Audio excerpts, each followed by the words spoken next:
Hello, everybody. Welcome, welcome, welcome. This is a special.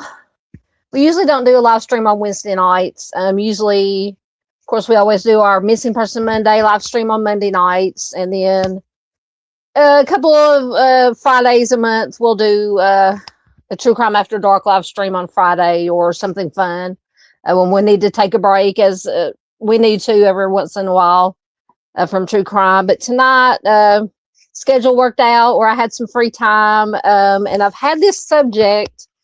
I've been wanting to talk about this subject for a while now, but things kept coming up, and more pertinent things, missing persons and things of that nature. But I finally got a chance to do some more research, brush up on the research that I'd already done on this subject, and so I think it's going to be very interesting. Hopefully, you guys will find it interesting. When I say interesting, not really in a good way, because there is some very horrific things that happen in this subject matter. So I did put the trigger warning thing up at the beginning, and it's on the creeper down below. So just the trigger warning is because it does include crimes against minors, young ones. Nothing graphic that we're going to talk about, but it's just, anything dealing with children is always even more awful, than, I don't want to say more awful than adults, but, things with children trigger a lot of people is what I'm trying to say. Anyway, so just be forewarned. And if you feel like that you can't, watch it, that's perfectly fine.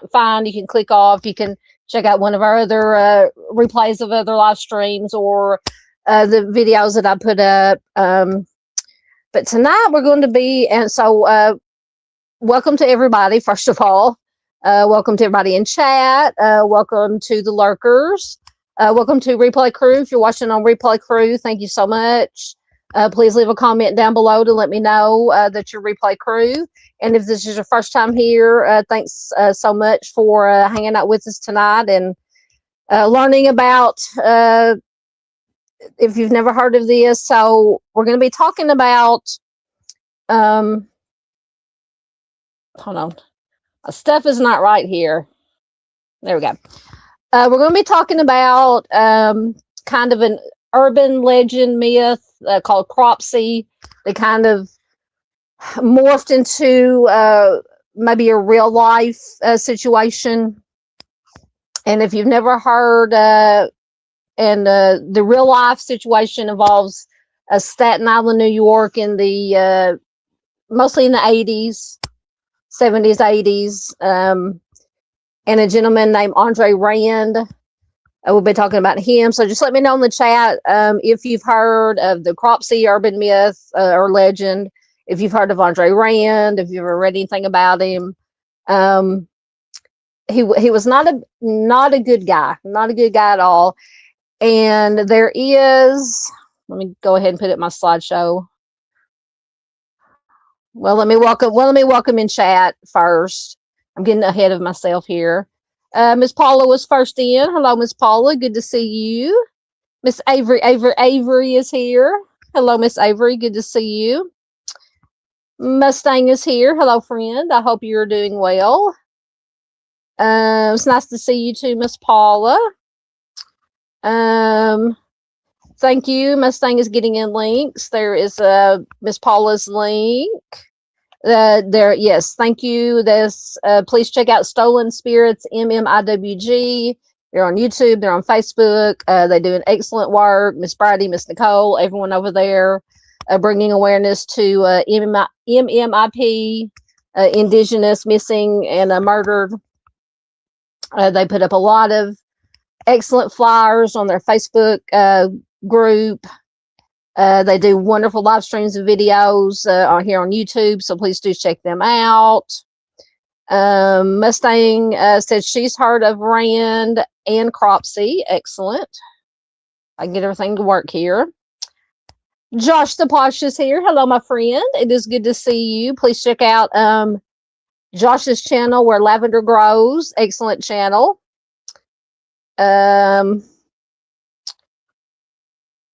All right, so I think I'm caught up welcoming in everybody, but I will check back to see who sneaks in on me. So first, we're going to look at a little bit of the Cropsey urban myth, urban legend, whatever you want to call it. So let me get so this is just from, I just Googled Cropsey legend for this part. So the legend of Cropsey is a notorious Staten Island urban myth. It's about a classic boogeyman, a monstrous axe-wielding boogeyman. He was said to haunt the abandoned Willowbrook Asylum, meant to scare kids. But then it blurred into real-life child disappearances in the 70s and 80s. It was linked to a homeless man named Audrey Nerenberg, so that's where Mr. Rand comes in.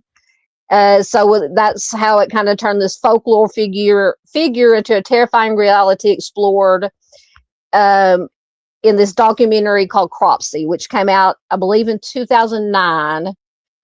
I did start watching it last night, and it's about an hour, 20 minutes long. I started watching it last night, but I fell asleep about halfway through it, not because it was boring at all. It was very interesting, but I didn't start watching it till about 10:30, and apparently I'm old and I can't stay awake past like 9 or 10 o'clock. So I'm gonna have to go back at some point, maybe tomorrow night, whenever I get a chance, to start watching it a little bit earlier and watch the whole thing. But what I saw of it was very, very good, very interesting, very well done.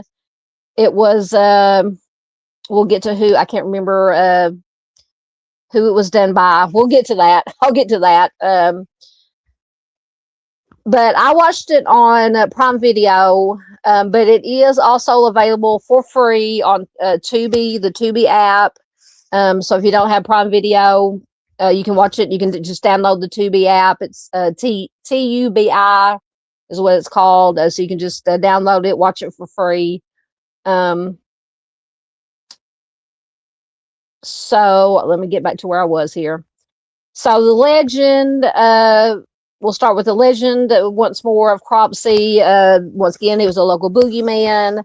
It was said that he was an escaped mental patient from Willowbrook. He was depicted as, lurking in the woods and the tunnels, snatching disobedient children. So basically, most legends of the boogeyman is meant to kind of scare children or make them behave, like if you don't behave, the boogeyman will get you, things of that nature. I'm sure we've all, as children, heard it, once or twice or 12 times, and maybe even as a parent, you've told your children, behave, or, somebody will come snatch you. So once again, it was centered around the derelict Willowbrook State School, which was notorious for its horrific additions, and it provided a real world basis for fear. And the part of the documentary, the Cropsey documentary, that I did stay awake for, sometime back in the 80s, a young Geraldo Rivera actually did a documentary type thing about this I think it was the Willowbrook Institute, and just the horrible, deplorable conditions. And I remember seeing, because they showed a couple of video clips from it in the documentary, but I remember seeing those video clips, I think maybe because I watch a lot of the ghost hunting shows, and so a lot of the ghost hunting shows have investigated the Willowbrook, and they always give a history of wherever they're investigating, and they did show some of the clips from the Geraldo special or documentary, whatever it was, back in the 80s, and it was just horrifying, to say the least. So it's also used as, the myth is also used as a campfire tale, once again, to install fear and to teach lessons to children. It was a common at, campfires, playgrounds. So we get to the reality of it. So in the 1970s and 80s, several children began vanishing or did vanish from Staten Island, including Jennifer Schweiger in 1987. So then a homeless man, Audrey Nerenberg, became the focus of the investigation, and he was convicted of some disappearances. So that's where the blurring of the line between the myth and the real predator started to come into play.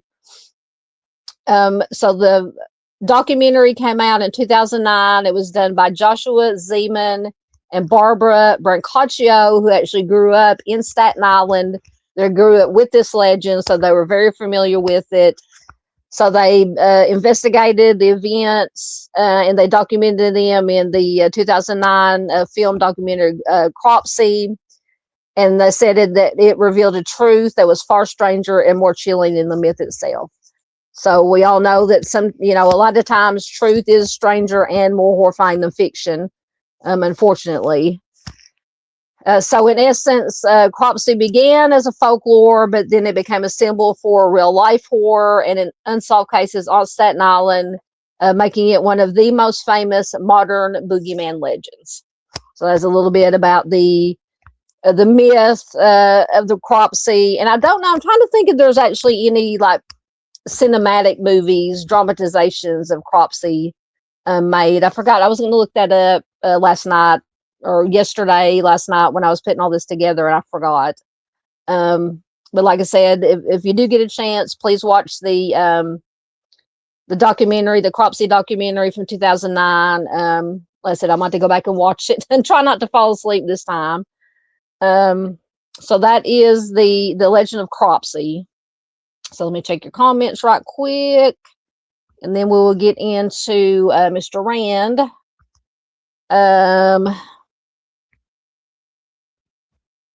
Josh says he has watched quite a few docs over the years about Cropsey. Excellent. Do you remember some of the names of the other ones? The only one that I found mentioned was this one from 2009 from Zeman and Brancaccio. However you say her name, Brancaccio. I apologize if I mispronounced the name. But yeah, I would love to see some other ones. Let's see. Are you talking about the Cropsey? Yeah. Yeah. Like I said, I made it to about half of it before I fell asleep. But like I said, not because it was boring in any way. But like I said, when you get old like I am, you can't stay up late anymore, apparently. So I am going to go back and watch all of it. As Paula said, interesting. Yeah, it's very interesting. Like I said, not necessarily in a good way, but nonetheless. Okay. Mustang said, never mind, you answered my question. See, I have to go back because Josh says that he has watched the Geraldo documentary that he did on the Willowbrook.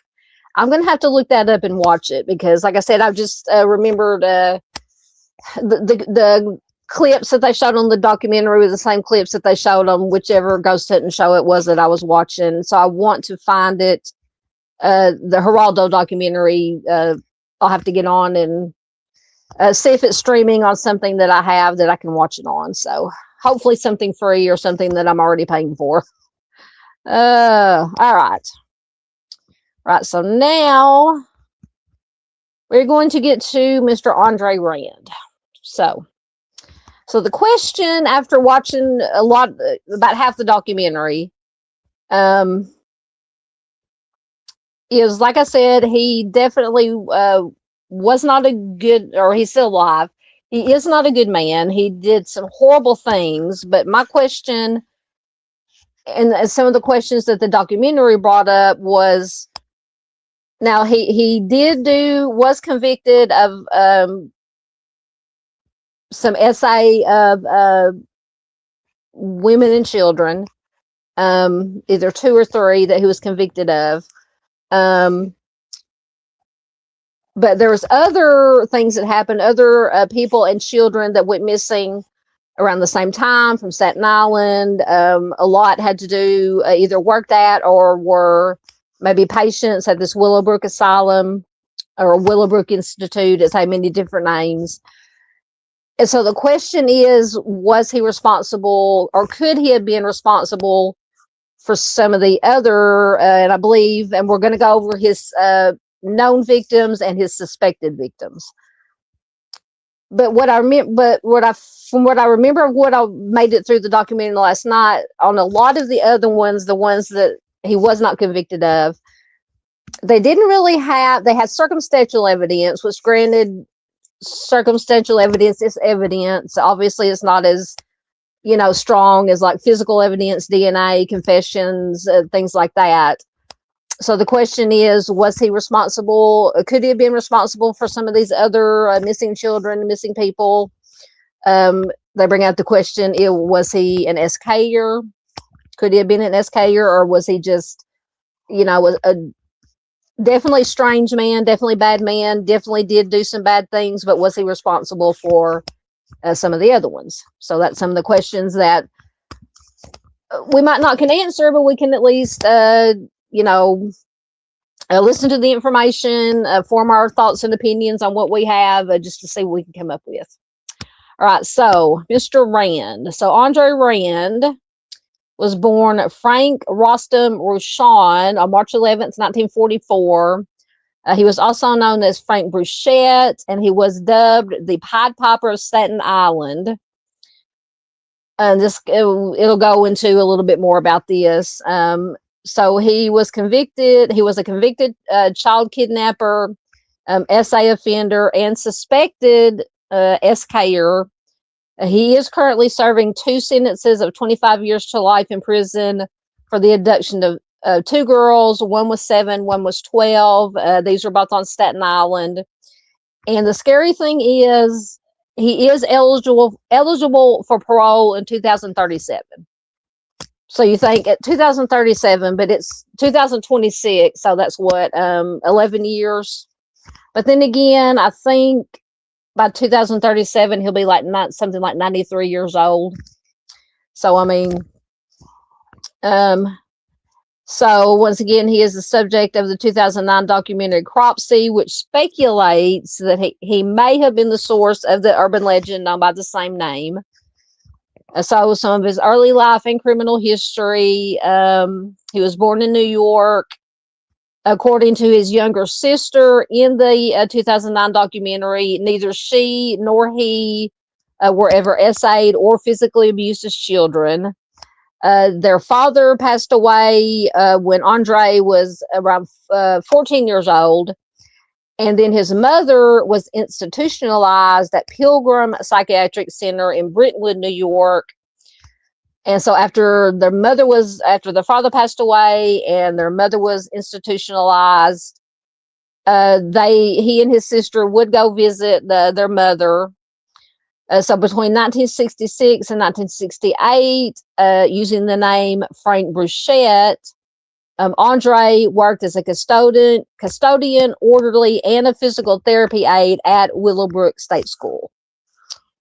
And so this is where a couple of the, I believe, adults that went missing worked at. I'm trying to think, maybe one of the missing young adults or children may have been a patient there. So we'll get into that when we go into the victims and suspected victims. So the Willowbrook State School was later renamed the Staten Island Development Center. Like I said, it's had many names and incarnations over before it shut down. Back in the 70s, 80s, 90s, it had many names.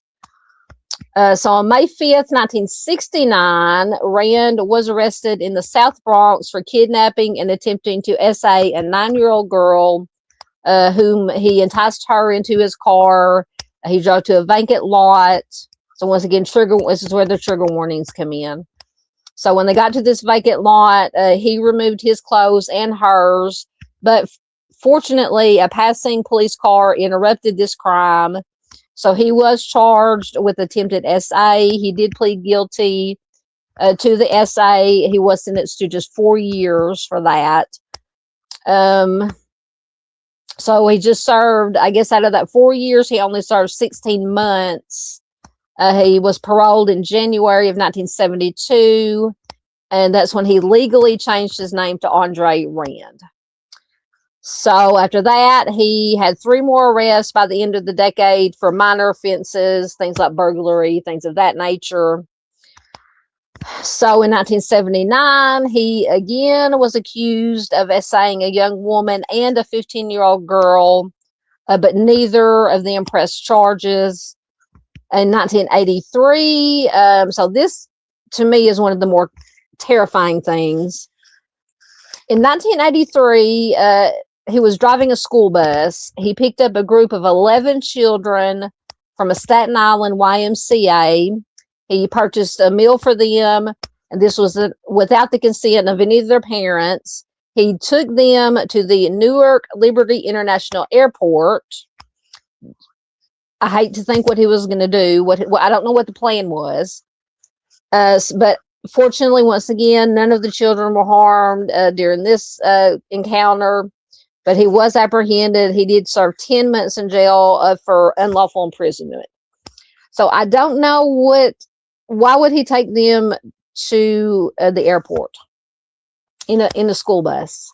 11 kids. I mean, I don't understand but then again, with people that, in my opinion, show, once again, I'm not a psychologist or doctor of any kind, so I'm not giving a diagnosis, but someone that kind of maybe displays, psychopathy, whatever name you want to give it, you just never know what was going on in his head when he took these kids in the school bus and took them to the airport.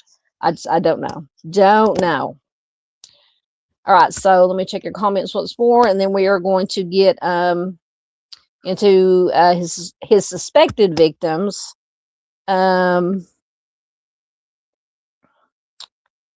So Josh says PBS has a 50-year update to Geraldo's documentary. Oh, really? Excellent. Mustang says the documentary on Willowbrook is the Geraldo one. She says it's free on YouTube. I've watched it. Excellent. I will check it out. So they did an, okay, so Josh said, so they did an update to Geraldo's doc. I'll have to check that one out too. Mustang says, I think there was more than one unaliver around Rand, but I think he was involved. Yeah. Once again, in the parts of the documentary that I started watching last night, some of the people that were residents there who lived in that area at the time, they were asked, do you think it was him? Was it somebody else? Was he working with someone? Was it more than one person? And a lot of people did say that they thought it was either Rand and somebody working together, or it was Rand and just somebody else at the same time, which we know does happen. There can be more than one serial offender operating in an area, at any given time. Ms. Paula says she has not watched the documentary. I suggest you watch it if you get a chance. Like I said, it's if you have Amazon Prime, you can watch it. It's free on Tubi. But yeah, it is very, very good. Very good. All right, so now we are going to get into the suspected victims. So first, we have Alice Pereira. And so even if, so these are suspected victims. So even if Rand didn't have anything to do with these suspected victims, because I think I was able to find Charlie project information for all of these, at least we'll get some information out, some awareness out for these cases that, you might not have heard about, to help try to solve them, whether it be Rand or somebody else. So first we have Alice Pereira. So on July 7th, 1972, so this would have been the earliest one, the first one, a 5-year-old Alice Pereira vanished from the area around the Tyson's Lane apartments, which was in the 600 block of Tyson's Lane on Staten Island. She was playing in the building's lobby with her brother, and she disappeared around 3:30 p.m. after he briefly left her alone. After that, she may have been seen in a park close to the apartment complex in the new Dorp neighborhood. That's D-O-R-P. I didn't say dork. D-O-R-P, Dorp neighborhood. She has not been seen or heard from since. And at 6:15 p.m., her mother did report her missing. So at the time of her disappearance, her parents were divorced. She lived with her mother, and her father lived in Manhattan. Authorities initially believed that her father had taken her. He was later cleared as a suspect. Andre Rand is the prime suspect in Alice's case, as he did work as a painter in the Tyson's Lane apartments at the time of her disappearance. So that is where they make the connection to Rand as possibly having something to do with her disappearance. And let me see if there's any other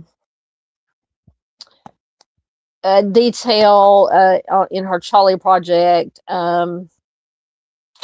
So we went over that.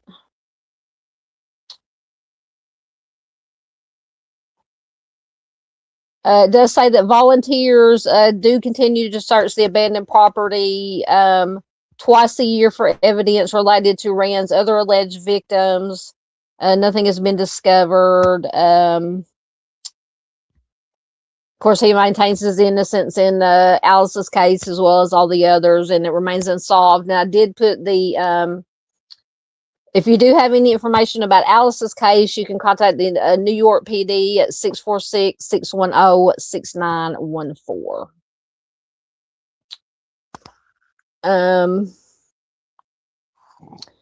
So that is Alice. So next we have Audrey Nerenberg.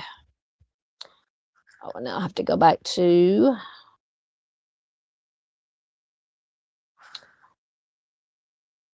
So Audrey Nerenberg was just 18 when she was last seen leaving her family's home in the Canarsie neighborhood of Brooklyn on July 5th, 1977. She had told her mother that she would be returning immediately after going just 2 blocks down the road to purchase cigarettes. She never returned. She's never been seen or heard from again. Her hebephrenic schizophrenia had caused her to spend brief periods of time in several healthcare institutions in Manhattan, Brooklyn, and Queens between 1974 and 1977. And at the time of her disappearance, she was an outpatient at Kingsborough Psychiatric Center in Brooklyn. On July 4th, 1977, the evening before she vanished, she did travel with her family to Staten Island to see a movie at the former Jerry Lewis Theater on Forest Avenue, which was adjacent to a campsite that Audrey Rand had previously visited. So apparently that is the connection they made to Rand to Audrey's case. So let me go back to her Charlie Project information, because I think there's a lot of detail that I just wanted to give you with her case. Not necessarily connected to Rand, but like I said, even if he's not responsible for her, we want to get the awareness out for her case. So once again, she was just 18 years old when she disappeared. 5'4" to 5'5" tall, 115 pounds, with light brown curly hair, brown eyes. She had freckles on her nose, cheeks, shoulders, and hands. She had a gap between her upper front teeth. She smoked cigarettes. Her hair was long past her shoulders at the time of her disappearance. Her last known clothing was a blue tube top, cut off, bleached, blue jean shorts or blue jeans, open-toed, clear plastic sandals, and possibly a sweater tied around her waist. And she was carrying a small brown shoulder bag that had around $2 in cash in it. So she was diagnosed with hebephrenic, which apparently means disorganized schizophrenia, at age 15, and this was approximately 3 years prior to her disappearance. They said she heard voices. She occasionally became paranoid. She was taking large doses of the antipsychotic medication Thorazine. She was under a doctor's care at the time that she was last seen, and it said that she functioned at the level of a 14-year-old. So she was 18, but due to the schizophrenia and she functioned at the level of a 14-year-old. So this does have some information that was not in just the basic information on Wikipedia. So after she disappeared, her father received a call from an anonymous individual later during the day. This person claimed that he abducted Nerenberg and instructed her father to collect as much money as possible before he called back. So her father did contact the FBI, and the agency sent what they call conspicuously dressed officials to the Nerenberg's home. The agents left after the caller failed to communicate within 3 hours. They made no attempt to trace the call. So Audrey's father thinks the caller was possibly someone from the Flatbush area, possibly someone that was known to the family, who was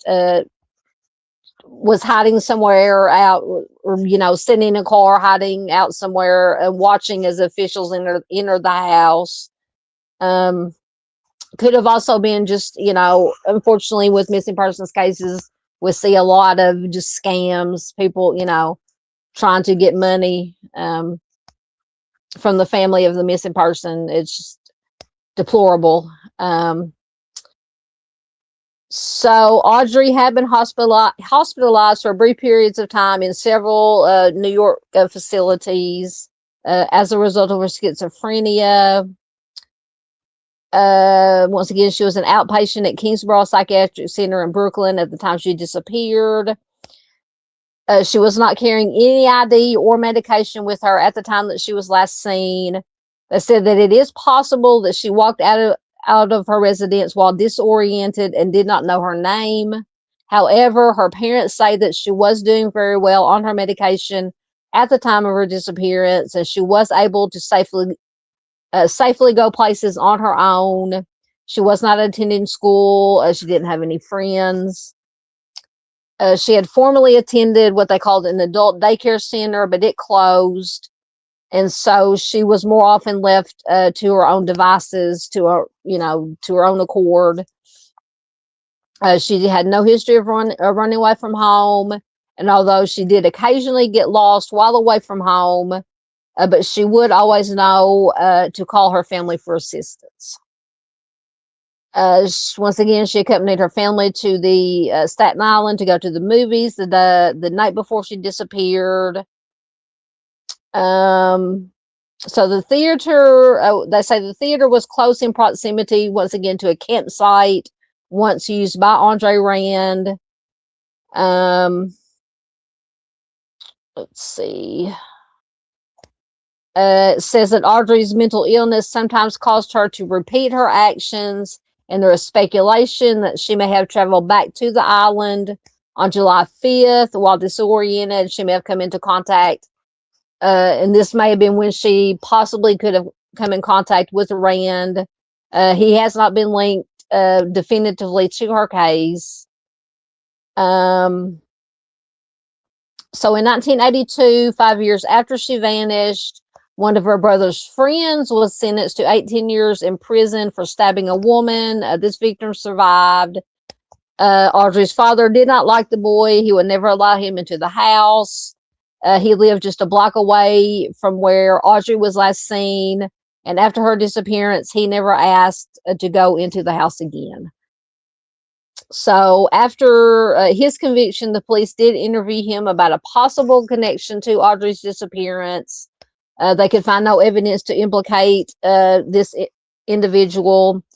He did decline to take a polygraph test regarding the case, which, we all know polygraphs are not reliable anyway. After serving almost 20 years in prison, he was released. He did return to New York City. Some investigators believe it is possible that Audrey may have been admitted to a psychiatric facility as a Jane Doe after she vanished in 1977, but a search of medical centers failed to produce any leads as to her whereabouts, if that happened. So apparently at some point she did accuse the operator of a Flatbush area ice cream parlor of essaying her prior to her disappearance. This person denied the allegation. He claimed apparently that it was consensual and no charges were filed against him. A large hole, it says, has been cemented over a section of the business's walls after Audrey vanished, so that's interesting. It is not known if this damage is related to Audrey's case. The ice cream parlor owner sold the business and moved away 3 months after. Yeah, I'll say it for 3 months after Audrey vanished. So it's interesting. It says that Audrey's father theorizes that she was adopted by another family and given another name and social security number.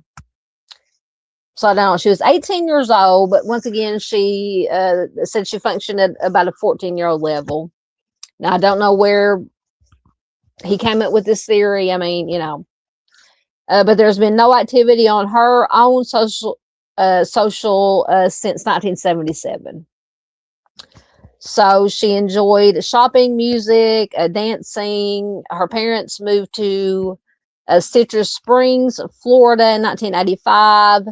Obviously, they have never stopped searching for her. The police investigation into her disappearance is still active, but her case remains unsolved. So I just wanted to give you that because there's a whole lot to unpack with Audrey's case. But if you do have any information, once again, you can call the New York PD at 646-610-6914. Right, let me give my voice a break for a second. Check some more. Oh, goodness. I almost threw myself out of the studio. Hold on. get caught up in your comments for a minute, and we will move on.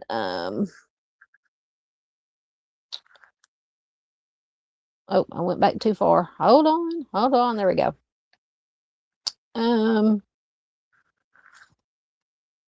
Josh says 2 blocks. Yeah, 2 blocks. Yep.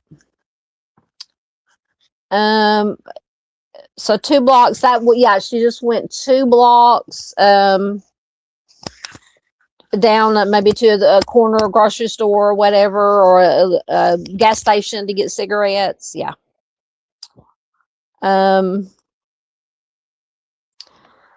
Josh says, according to the Staten Island Advance, Milton Nerenberg, who is Audrey's father, wrote a book, Give Me Back My Daughter, Audrey. Oh, I'm going to have to find that somewhere. Yes, absolutely heartbreaking. Josh also says, Audrey apparently appeared on 2005 prison playing card. Yes, I've heard of those cards. Prison playing cards where missing children were featured to garner info from inmates. Excellent.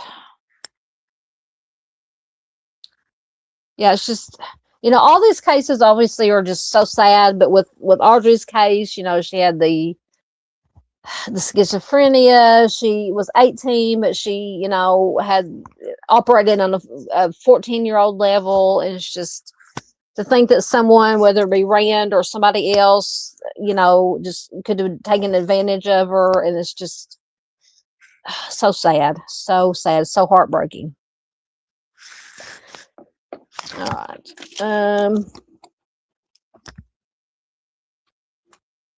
What am I doing? Watch out, I'm punching buttons again. All right, so next, suspected victim is an adult. This is Ethel Louise Atwell. Let me go back to my, where am I at? There's where I want to be. Okay. My glasses are fogging up here. So Ethel Louise Atwell was 42 years old when she was last seen October 24th, 1978 at the Willowbrook State School, where she worked as a physical therapy assistant.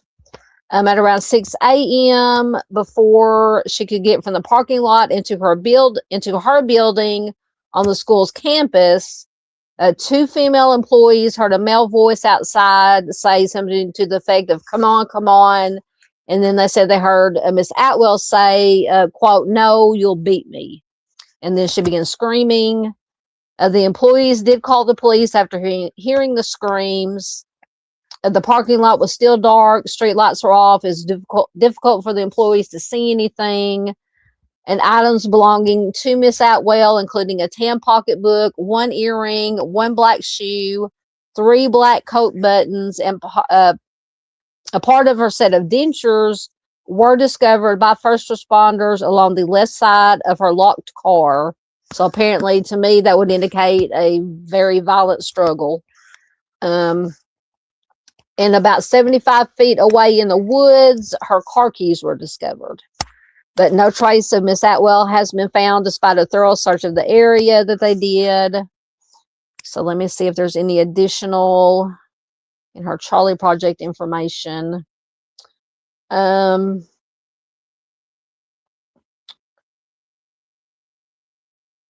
says, as an extensive search of the area turned up no sign of her. She's never been seen or heard from again. Once again, it has not been proven that Andre Wren was involved in this case. She lived in the 80 block of Schuler Avenue in New York, and Newark, New Jersey in 1978. Her presumed abduction remains unsolved. And once again, she was 48 years old, black female, 5'4" to 5'6" tall, 156 pounds, with black hair and brown eyes. She wore dentures. Her ears were pierced. She was last known to be wearing a long blue coat and black shoes. So if you do have any information regarding Ethel's case, once again, contact the New York PD at 718-556-7122.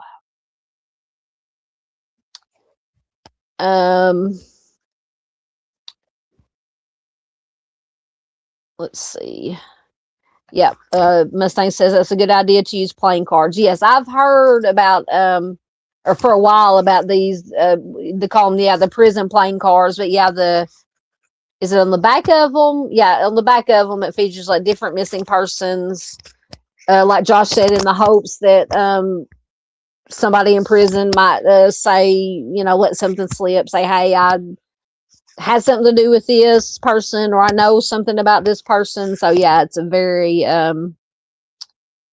very good idea. Josh says there were some sightings of Audrey included at a Hindu cult. Huh. I don't remember reading that. Hold on, let me check that out. I'm trying to think if I why am I typing in all caps? I'm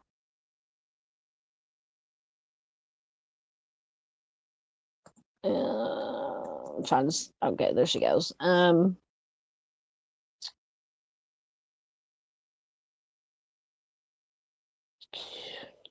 Bear with me. I'm trying to see if there was any. Not that I'm doubting Josh. He always has a very good, correct, excellent information. Let's see what this says.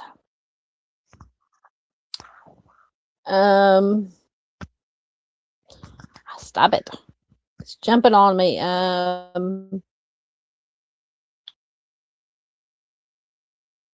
So I went through that.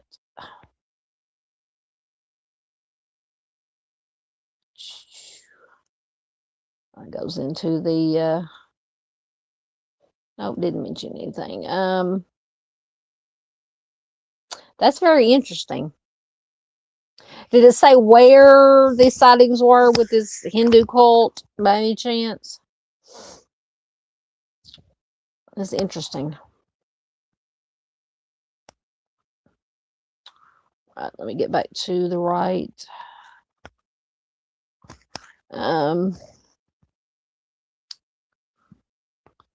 As far as not any suspects, none that I've heard name except for the possible, once again, possible connection with Audrey Rand.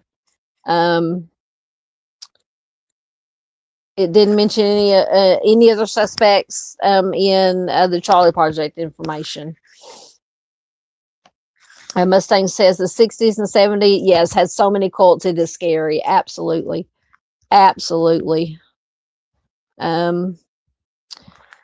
Josh said, and this is going back to Audrey, said a bus driver also apparently had a potential sighting of her 10 blocks away from her home.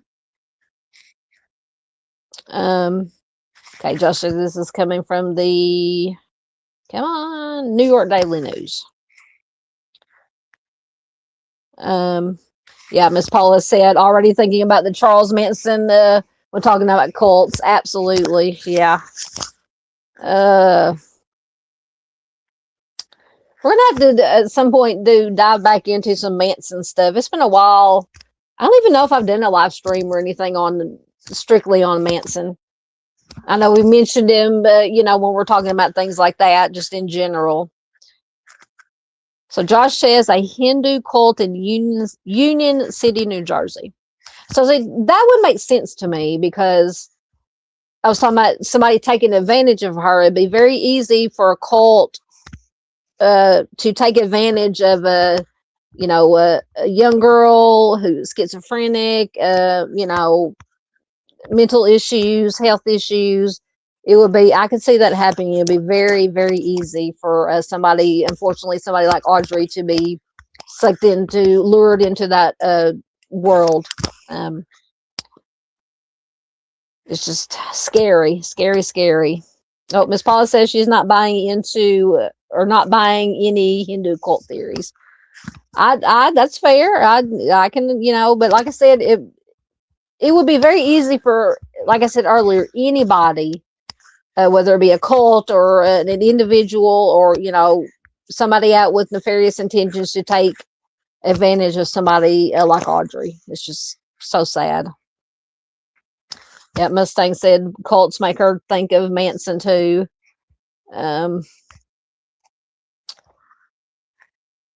Yeah, I don't know. I mean, there's just like any number of things. It could have been, like Josh said, it could have been a cult thing. It could have been, possibly could have been Rand. It could have been somebody else.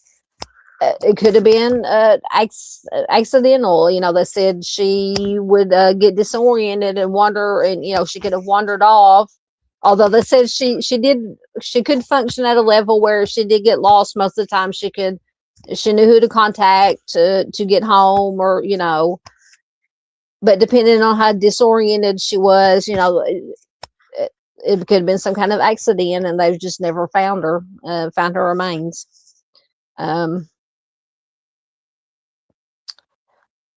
Josh says, odd that I don't see any age progressions for Audrey, but I haven't looked at Charlie Project. Let me see. I can't remember if they had age progression. Oh, hold on. Let me go to the right tab before I try to switch. Oh, they do have an age progression. Hold on. They have an age progression to 53. Give me 1 second. I will share the screen. Let me take that down for a minute. Nope. Take that down. Hold on. Let me push the right buttons. Share screen. Share. Make sure it comes up. May take it a second. All right. So there, see if I can make it bigger. There, the very right hand. This one right here. I don't know if you can see my cursor. That is age progressed to, I believe, to 53. This one right here. So that is the age progression. And then there's some other pictures of her. I think that's the one I used on the slide, and then that one. And then down here we have Mr. Rand. But yeah, this one right here is the age progression. So I'm glad you mentioned that, Josh. Thank you. I should have included it on the slide, and once again, I forgot to. All right. My slideshow back up here. Hey, Patriotism. Good to see you, friend. We're glad you joined us. I hope you're doing well. Sorry, I got to, oh, goodness. Once again, almost threw myself out the window to wipe my brow. I was freezing before I started because it's cold here for Arkansas. It's going to get down into the 20s tonight, and the high's only going to be 40 tomorrow. But there's been a really strong north wind blowing today, and whenever a north wind blows, it makes this house so cold. So I put on my fuzzy socks and my slippers, and I've got 2 layers of shirts on here, and so now I'm getting hot, of course. Speaking of hot, Miss Paula said, how hot was it that day that she disappeared? I do not know. Do not know. That would be interesting to know.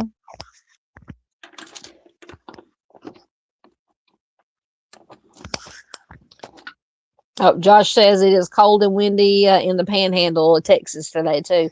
Yeah, like I said, it's supposed to get down, I think, tonight into the 20s here in central Arkansas. I don't know, Mustang, I don't know, maybe colder up there. Mustang's up in northwest Arkansas. And then the highs tomorrow may reach the mid-40s. So I'm going to have to bundle up for work tomorrow. Not looking forward. I do not like the cold. I'm ready for spring. What little bit of spring we get here in central Arkansas. But I've lived in the South all my life. I would rather be hot than cold. But I digress. All right, so next we have, excuse me. Okay, so we went over Ethel. This is true. Miss Paula says heat exhaustion could take, yes, absolutely. And that could absolutely possible, because like I said, it might not have been anything nefarious with Audrey. It could have been that she was disoriented, she wandered off, got lost, couldn't find her way home, couldn't contact anybody.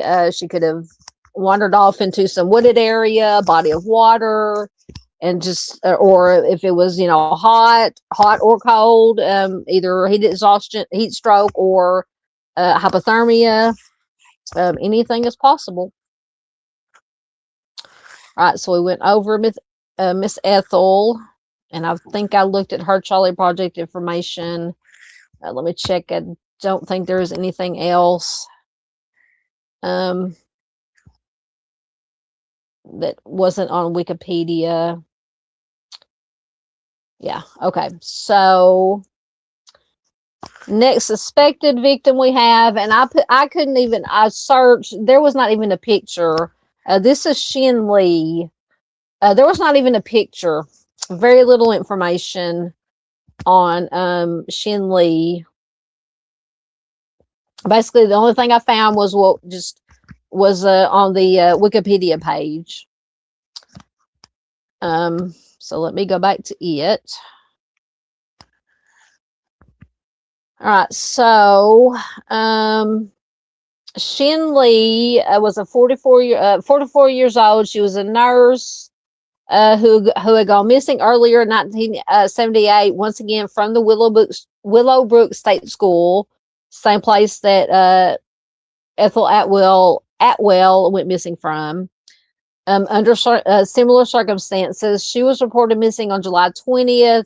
She was last seen walking home from the campus towards her home close to midnight. She was found the victim of a homicide by strangulation.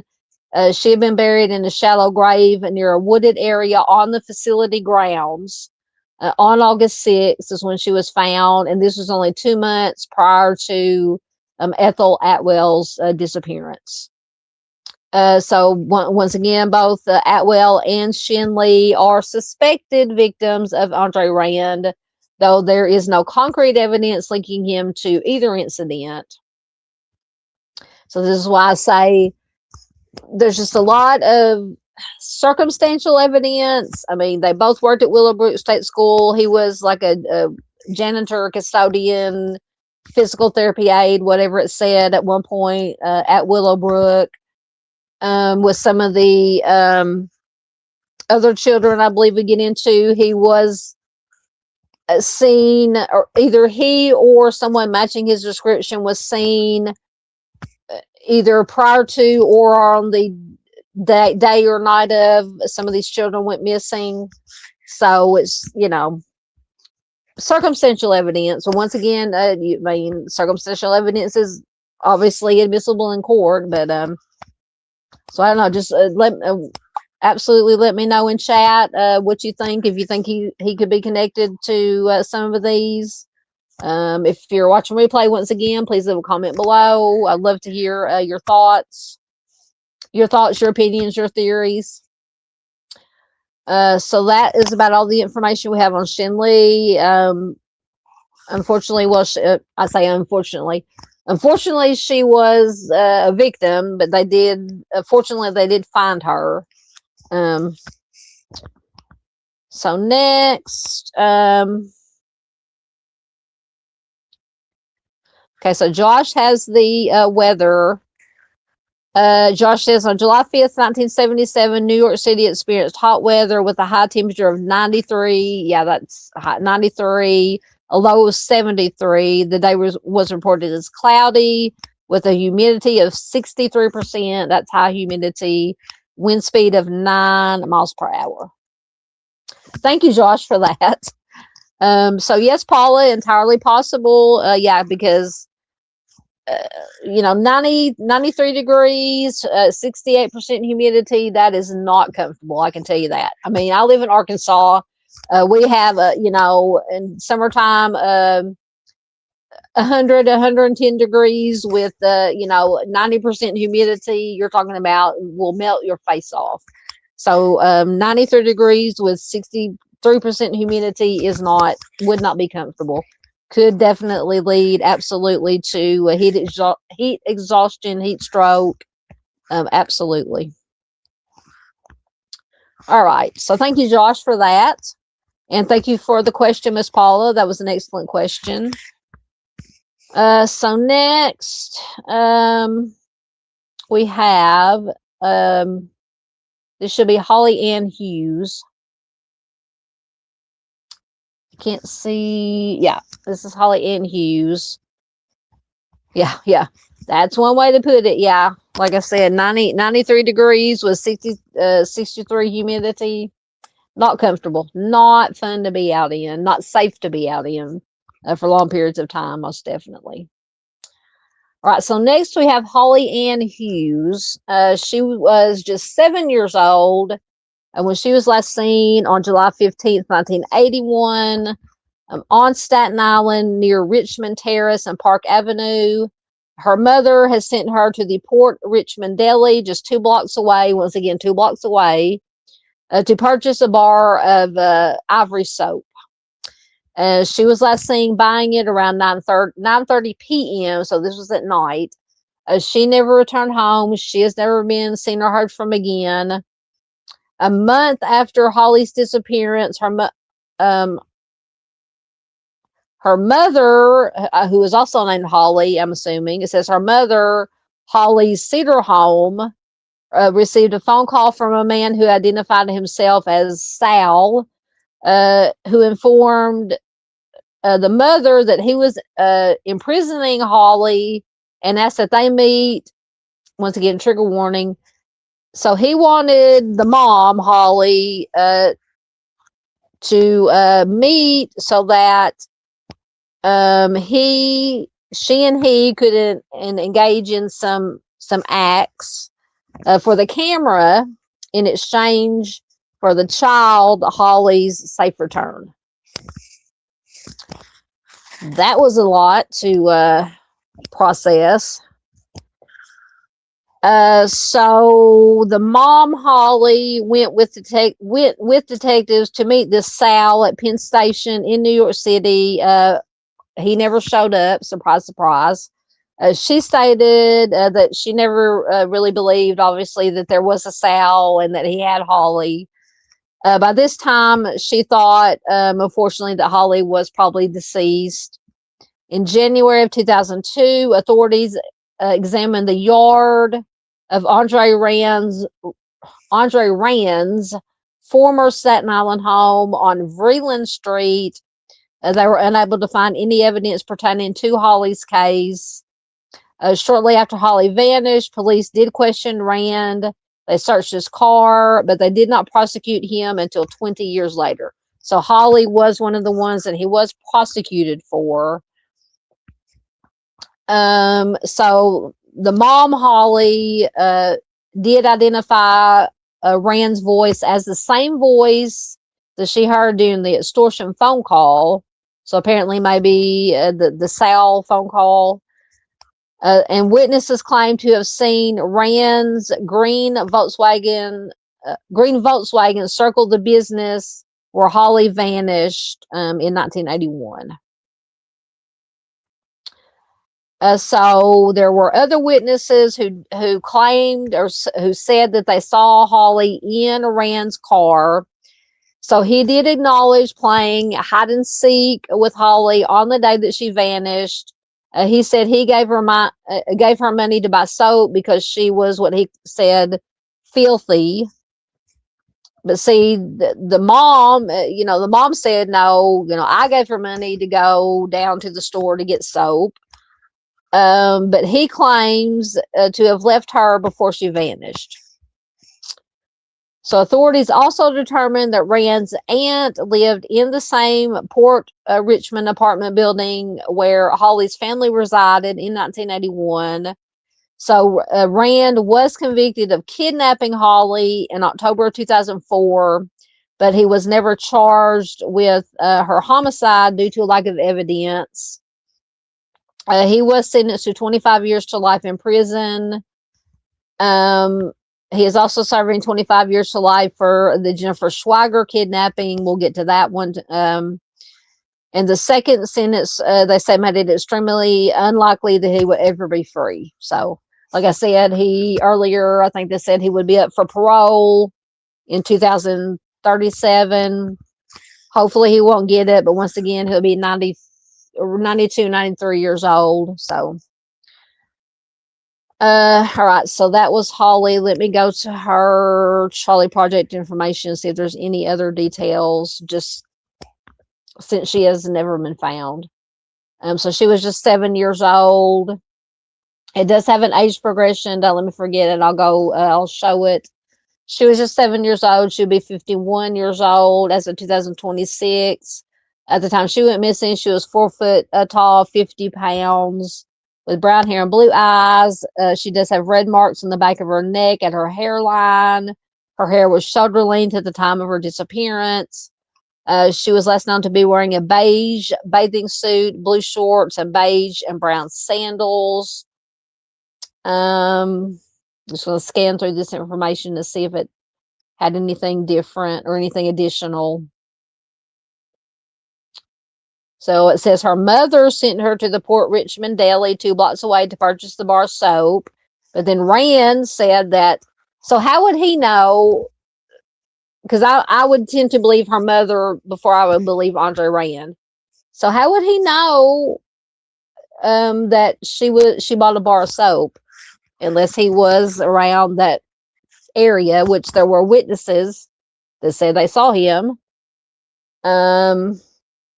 So it just goes to the South thing again.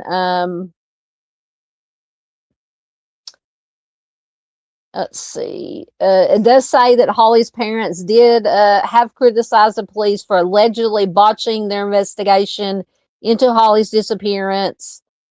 They disregarded many witnesses who said they saw Holly because the witnesses had criminal records. That just irritates the fire out of me, for lack of a better term.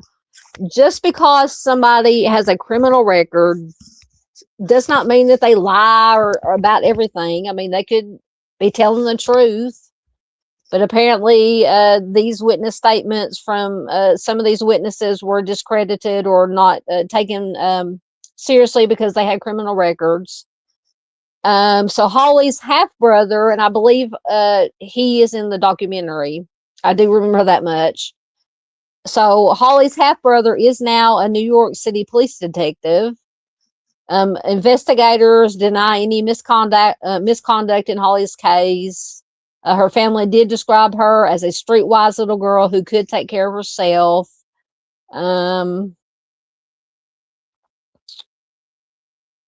Let's see.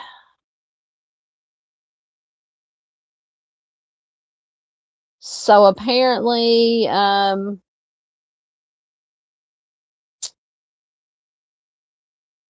officers and inmates at the prison where Rand is currently incarcerated testified regarding conversations in which he allegedly bragged about his pedo exploits.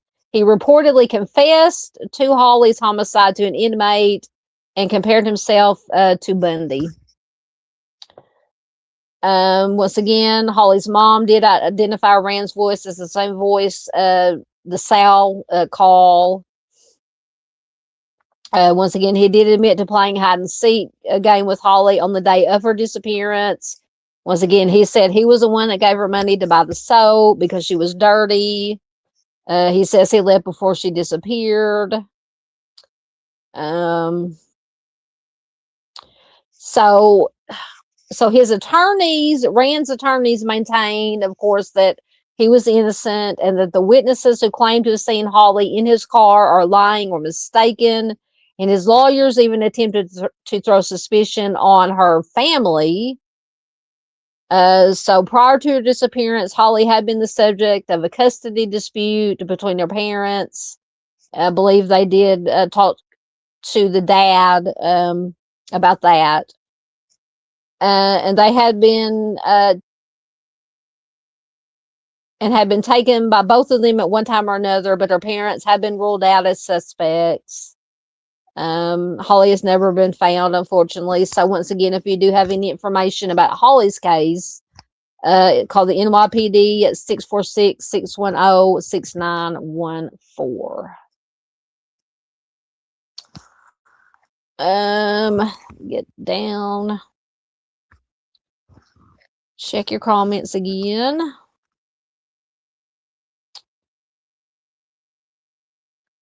Yes. Apparently, yes. In all these cases that we're going over, that all these are what they call suspected. Well, except for the ones, like I said, he was charged with the kidnapping of Holly. He was not. I think. Well, did I say he was? I know he was charged. And I think he was convicted of the kidnapping of Holly. He was not convicted of the homicide for lack of evidence. But yes, these are all suspected victims that could be victims of Audrey Rand. Echoes is here. Hey, Bubba. He says, ICE needs to get the F out of my city. I agree. Good to see you. I hope you and Mrs. Echoes are doing well.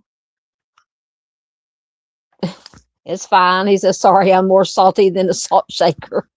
But man, did you save me any of the biscuits and gravy that you sent me the picture of? The gravy looked very good. I hope you're doing good. Paula says the only time I need an ice is the ice cubes in my Diet Pepsi.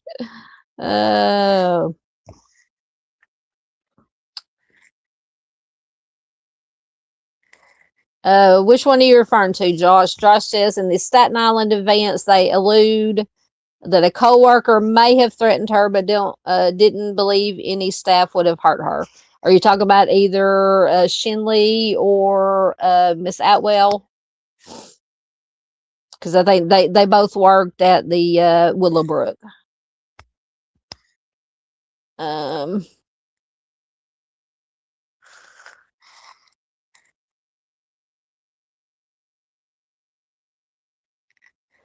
Josh says, going back to assuming Shinley, said there's a somber picture of her Korean community along with her husband attending the funeral. They were frustrated that the police had insisted that she just ran away. Which one are you talking about? Was Shinley? I thought she was an adult. Hold on. I'm getting confused. What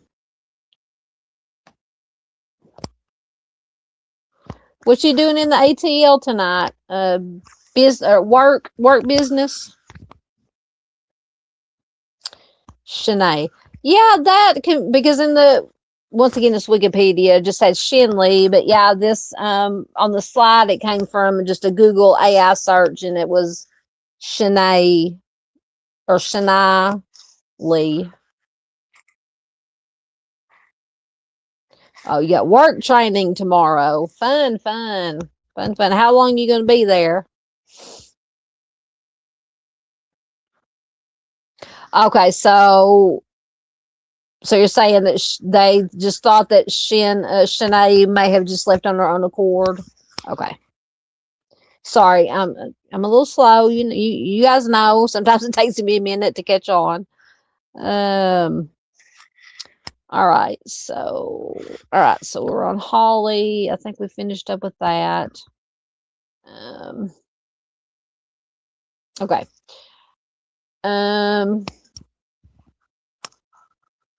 So next we have, sorry, I have to keep going back and forth between Wikipedia and the other. This should be, where's she at? Oh, where's she at? I lost her. This should be Tiahease. No.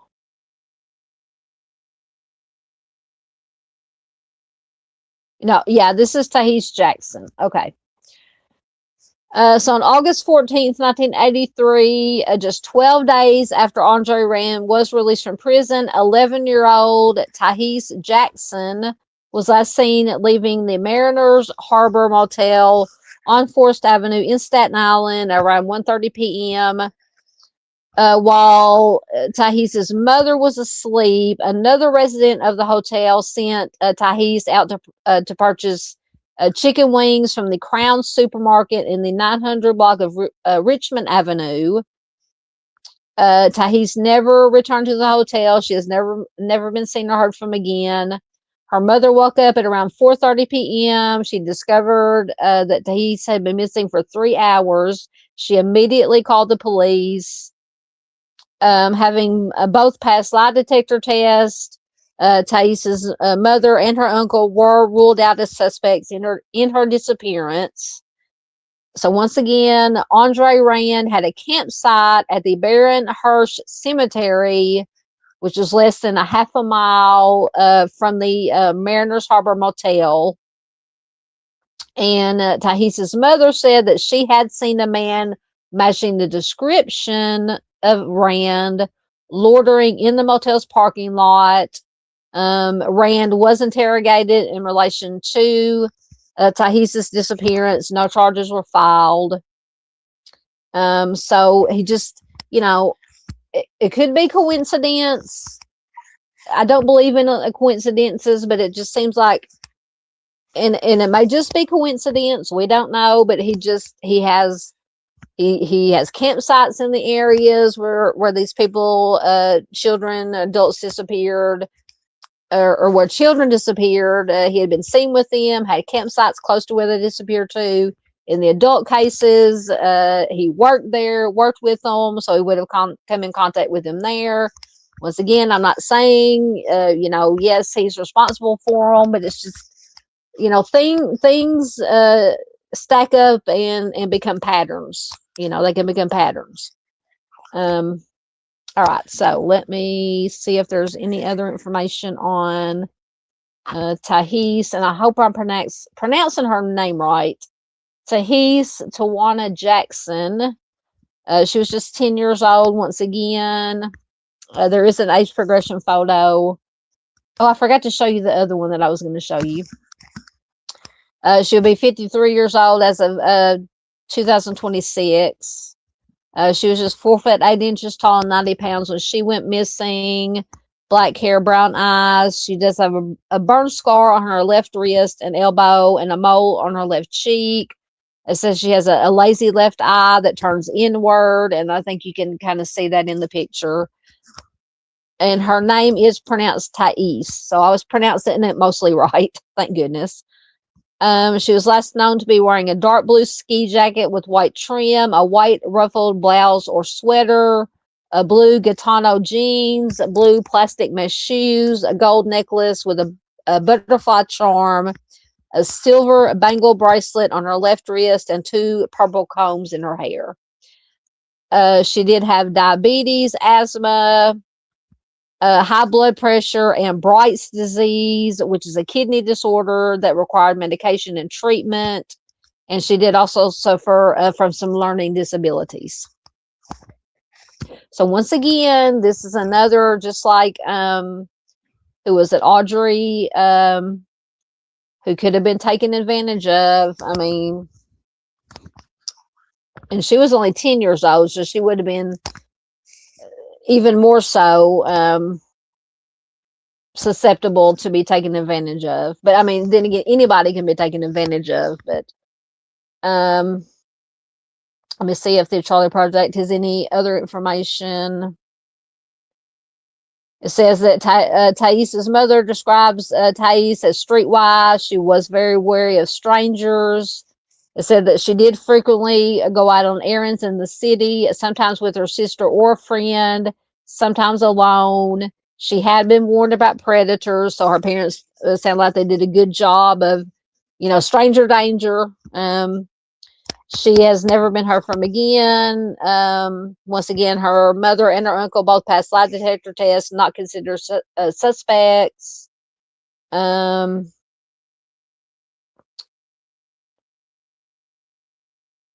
So that was the only other little bit of information about little Tiahease. So once again, any information on Tiahease's case, NYPD 646-610-6914. You get why do I keep pushing the wrong buttons? Because it's me.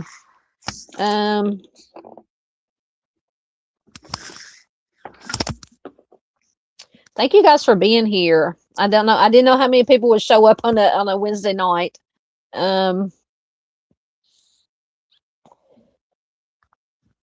Hey, FarQ, good to see you here. And FarQ says she's a new member. She must have re-upped, redid it. I know she's been a member for a while. So guess what? We get to put the first cow in the pasture.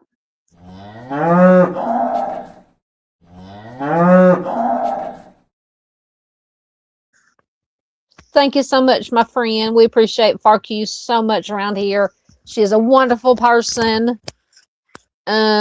She's always very supportive of not just my channel, but every other channel that I see her in chats. Always very supportive. And she also gifted one Southern Gal True Crime membership.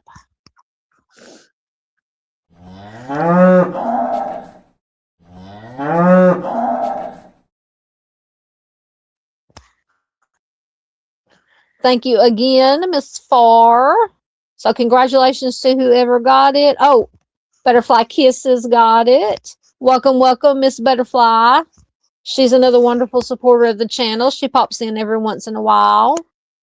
So welcome, welcome, welcome. All right, let me get back up here to where I was at. Oh, I went too far, as usual. Good Lord. Hold on.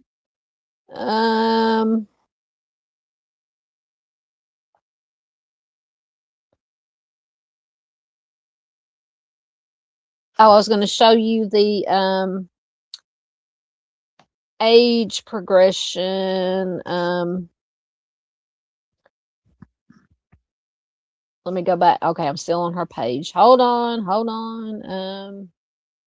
They do have an age progression for Tiahease.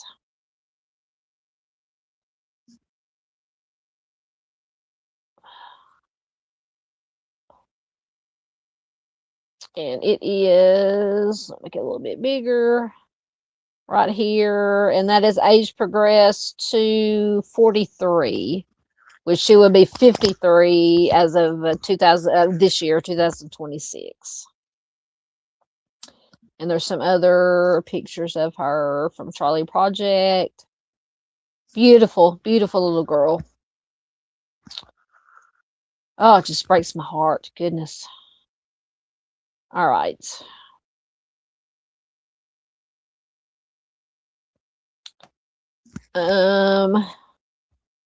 Get caught up again. Hello, hello. Welcome once again, Miss Farr.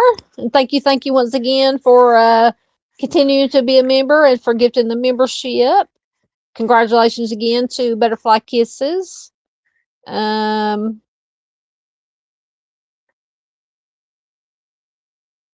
Let's see. Okay, Josh says that the Mariners Harbor Hotel apparently was torn down in 2008. All right. Yep, as far as says, welcome to the pasture, Butterfly Kisses. Thank you, thank you. Yep. Josh says Tiahease was apparently, going to the store to buy chicken wings 4 blocks away. So, I mean, it's so scary how, so we had 2 that disappeared 2 blocks away, and then Tiahease disappeared just 4 blocks. And I'm telling you, just as an aside for a minute, I mean, I obviously grew up, still live in a very small town. When I went on my trip, New York City trip, we stayed in Midtown Manhattan. I swear, New York City blocks are like 20 miles long, because we did a lot of walking to get to different places that we were things that we were doing. Lord have mercy, I never walked which I need to walk because I'm a fat girl. I need to lose some weight. But man, I'm used to our little small village, hamlet blocks in the town I live in. But man, them New York City blocks are a mile long, I swear. But anyway, but yeah, so 4 blocks is not really, that far. Hey, Gibbo Frank, welcome. He sent a 99 euro super sticker. Thank you so much, sir. So we'll put another cow in the pasture.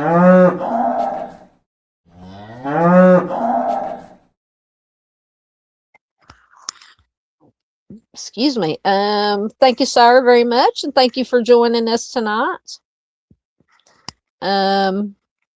Yep, absolutely. Far says do all the things. Excuse me. Hit the like button, subscribe, share, so that so people see the missing and turn on notifications. Absolutely. Thank you so much, Miss Farr.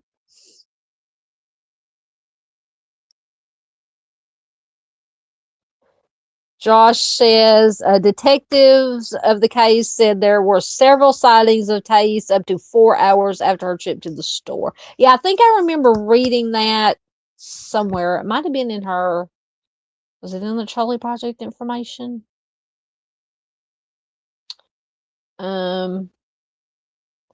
I do remember reading that on something. Does it say how far, what general vicinity these sightings were? Was it close to where she was going to get the food, or how far away was it? No pressure, but Josh is an excellent researcher. Okay, he said yes, nearby the store. Okay. Wow. Did it say if they saw her with anyone? So it was near the store, but not directly at the store. I'm trying to, I don't think it mentioned if Rand was seen in the vicinity when she disappeared. I don't think it did. So I don't know what the connection, let's see. I know the connection was that he had a campsite at the Barenhurst Cemetery, which is less than half a mile away from the motel. And that her mother had seen a man matching his description loitering in the motel's parking lot. So that's the connection. Okay. Yes, thank you, Josh. I can't thank Josh enough for every time he's on here. He's always, I'll ask a question. Well, I wonder how far this is, or where this, or what happened, and he is right on it, getting the information. I just appreciate him so much for doing that. And there are others that do that too here. I think Miss Avery is good about doing it. Miss Stormy is good about looking at information. So I appreciate everything that everybody does for me. Absolutely. All right. So let's see where we are at now. All right. So this, I believe, is the first male possible suspected victim. And this is Henry Gafforio, I believe is his name. Let me go back to the right page. It makes me scroll down. So Henry or Hank Gafforio, he was a 22-year-old native of Staten Island. He had gone out drinking on June 8th, 1984. He first went to a place called Mugs Away. He was declined service. After that, he went to the Spa Lounge in the Port Richmond neighborhood. So that's what, the second or third mention of this Port Richmond neighborhood. He remained there until that bar closed at around 4 a.m. And it says before going missing, he was spotted at the diner with Audrey Rand. He vanished without a trace. At 7 p.m., he was reported missing. Once again, he was described as being what they call slow, so evidently some mental health issues or mental issues. It said he had an IQ in the 70s. He did live with his parents and 3 brothers in the 90 block of Heberton Avenue, which is on the same block as Rand, and just around the corner from where Holly Hughes lived. Henry's body has never been found. So we have another. So there's patterns here. There's a lot of these missing have some kind of mental issues, mental health issues. So it seems to patterns. So we look for patterns. But let me see if there's any other additional information in Henry's Charlie Project information. So he was 22 years old. When he went missing, he would be 64 years old as of 2026. When he went missing, he was 5'3", 125 pounds, with brown hair and blue eyes. His nickname is Hank. He was last known to be wearing a red and white striped t-shirt, dark blue jeans, and white sneakers.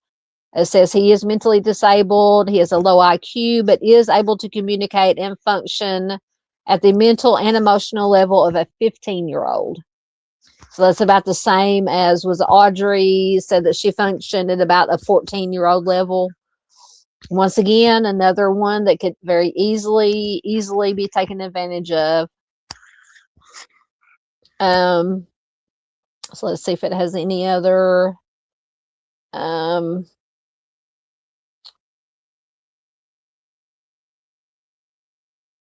No other information. Just says that it has not been proven that Andre Rand was involved in Henry's disappearance. It remains unsolved. Foul play is suspected.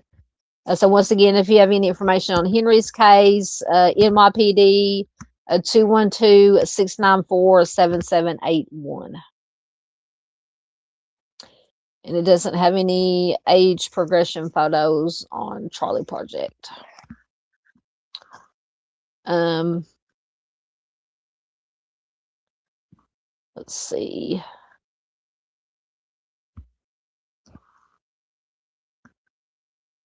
So Josh says, going back to Tiahease, says Tiahease apparently was the first profile to be featured by NBC Missing Children series, 1984, inspired by the TV movie Adam. I remember watching that.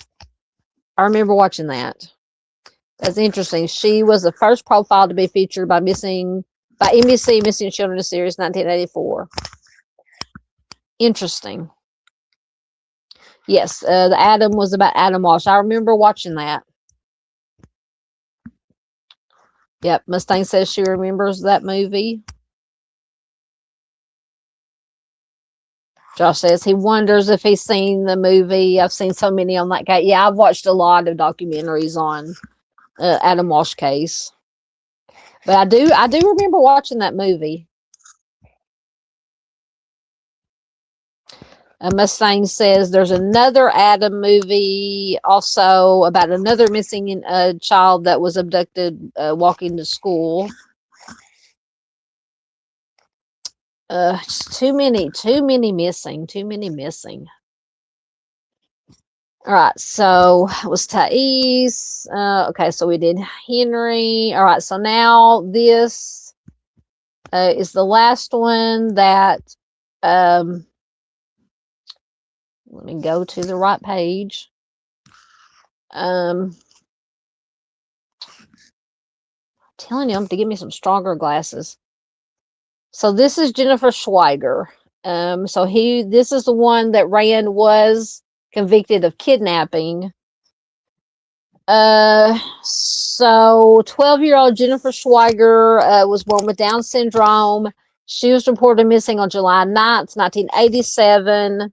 Witnesses did spot Jennifer walking with Andre Rand. Her body was found underground after a 35-day search.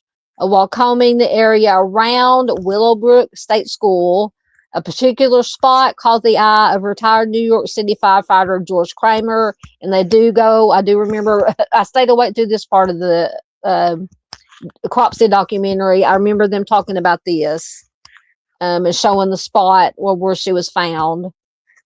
He returned, so the retired firefighter just had something caught his eye about the spot. He returned, he went and got the police, and her body was unearthed from this shallow grave. They were positively identified as belonging to Jennifer. Police did search the grounds for evidence, and they did find, once again, one of Rand's makeshift campsites in proximity to the shallow grave that Jennifer was found in.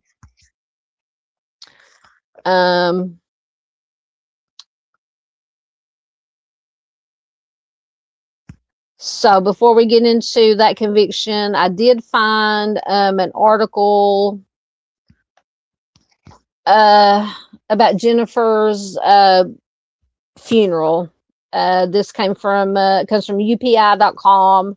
Once again, I've linked all the links to the Charlie Project information, everything online that I've used tonight in the description box. So this is from, when is it from? August 1987. It says, Jennifer mourned as lovable child who comforted all. Jennifer Schweiger, the Down syndrome child last seen alive walking hand in hand with a tall stranger, was remembered at her funeral as a loving child whose gentle smile gave comfort to everyone she met. Even as Cardinal John O'Connor led more than 600 mourners at a solemn mass at Holy Family Catholic Church, police searched for more bodies in a 380-acre wooded area surrounding the former Willowbrook Mental Hospital on Staten Island.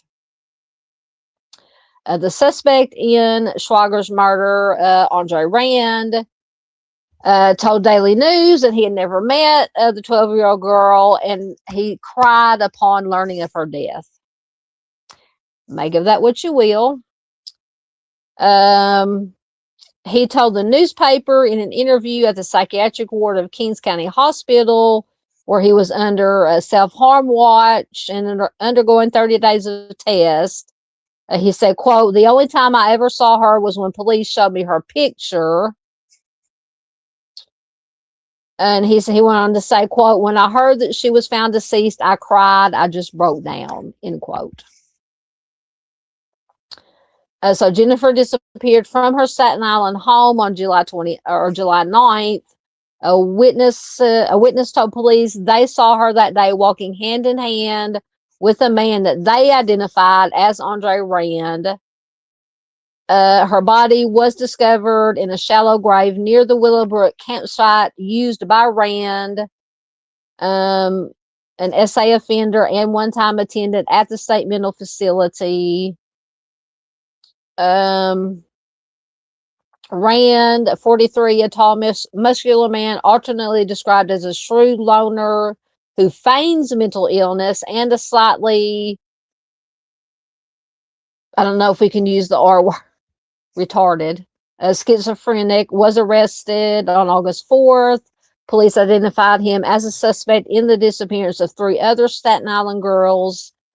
Bishop Patrick Ahern, head of the Roman Catholic Diocese of Staten Island, delivered the homily for Jennifer, describing her as a lovable child who never even knew what sin is. God, he said, withheld some gifts from the mentally handicapped girl, but to her he gave the most wonderful gift of all, the gift of perfect innocence. No wonder everyone loved her so. The warmth of Jennifer's smile, he said, comforted all who met her. Rand told the Daily News that he tried to take his own life by tying a shirt around his neck, hanging from a bar in his cell. But correction officers found him before he could carry out his plan. He told the newspaper, quote, "I wasn't planning on anything like this to happen. It just happened out of the clear blue. I'm sure in my mind and heart that I had nothing to do with Jennifer's death." So that is what he had to say about Jennifer. All right, so we will finish up with his come on, there we go, with his convictions. So in 1988, Audrey Rand was charged with the kidnapping and first-degree homicide of Jennifer Schweiger. The Staten Island jury could not reach a verdict on the homicide charge, but they did convict him of the first-degree kidnapping charge. He was sentenced to 25 years to life in prison. He would have been eligible for parole in 2008 if not convicted of a second kidnapping. According to the Cropsey documentary, some people, along with detectives, speculated that Rand may have been involved with Satanism and possibly provided these young ones to be sacrificed. They did mention that a little bit in the documentary. I don't know if I would. I mean, make your own decision. Watch the documentary once again if you can. So officers and the inmates at the prison where Rand is currently incarcerated testified regarding conversations in which he allegedly bragged about his exploits. He reportedly confessed once again to Holly Hughes' homicide to an inmate. He compared himself to Ted Bundy. In 2004, he was again brought to trial, this time charged with the 1991 kidnapping of Holly Hughes. A jury did convict Rand of the kidnapping in October 2004, and he was sentenced to another consecutive 25 years to life in prison.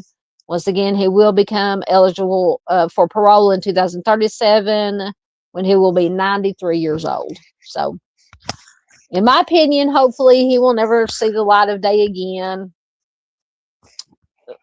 But even if he does, I mean, at 93 years old, he would be, I'm not going to say he would not be a threat, but at that age, you would think he would be lesser of a threat, if that's any comfort. I mean, so that is Audrey Rand, the supposed real life inspiration for the Cropsey urban legend. But more importantly, with this, I wanted to bring you once again suspected victims of him. But once again, even if he had nothing to do with any of these other ones, at least we brought some awareness and attention and some discussion about their cases. Hopefully somebody will see it, may know something even all these years later, and hopefully something can come of it, and maybe get some leads, some tips, anything.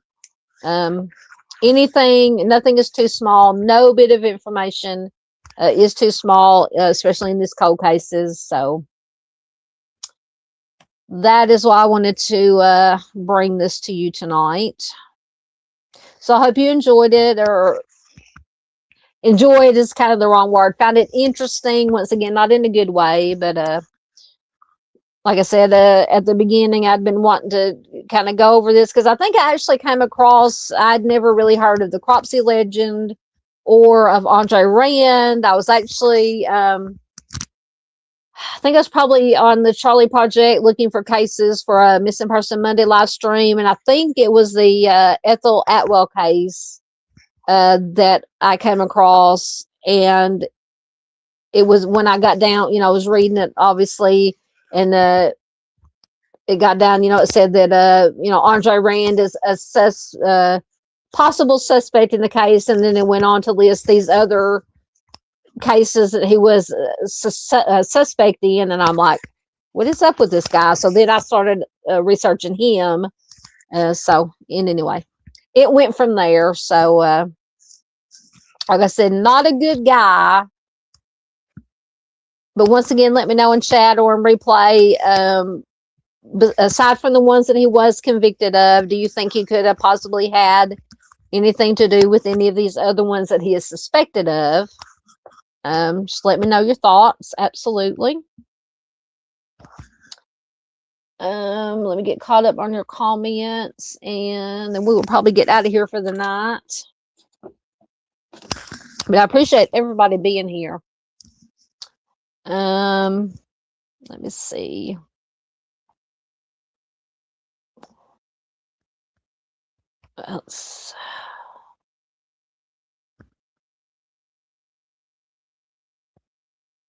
Okay, Josh said, okay, going back to, going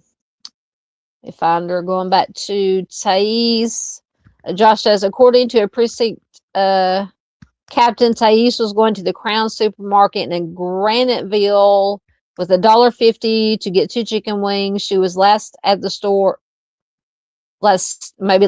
at the store several times between 5 and 6:30. Wow. Just so sad. Yes, that is a good question. Josh says, if the sightings are accurate, I wonder what was going on between 1 p.m. and 6:30. Yes, that is an excellent question. I would love to know more about